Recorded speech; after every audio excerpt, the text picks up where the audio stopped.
Une fois de plus, cette actualité internationale, elle est dominée par la situation au Proche-Orient. Hier soir, l'Iran a envoyé ses missiles sur Tel Aviv, Haïfa, Jérusalem. Une attaque célébrée à Gaza et à Téhéran.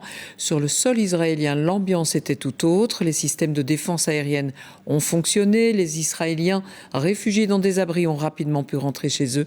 Mais ils craignent que la situation ne s'aggrave davantage. Alice de Bati avec Jérémy Dessal.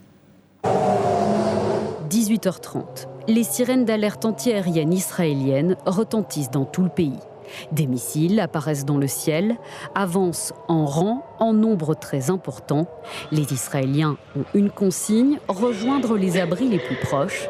Cet habitant de Tel Aviv filme lui l'attaque et les explosions sourdes des interceptions de missiles, ou celles plus rares de leur impact sur le sol. Vers 20h, l'armée israélienne annonce à la population qu'elle peut quitter les abris. It was a massive attack of rockets. We were in the shelter and we were something like 1 hour and it was booming like crazy. They're all over the place. We're seeing them everywhere, even from the balcony. But this time around was completely different. The noise was a lot louder. Dans la bande de Gaza, des jeunes enfants entourés de ruines dansent autour du feu. Scène de liesse aussi en Irak et en Iran, d'où sont partis les 180 missiles en riposte aux incursions de l'armée de l'État hébreu au Liban.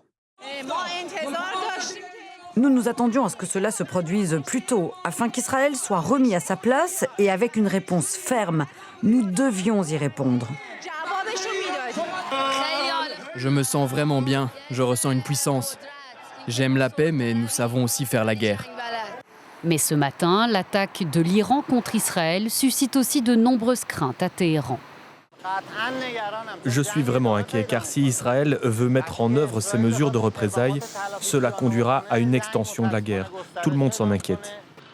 Le risque d'une extension régionale du conflit est plus que jamais dans tous les esprits.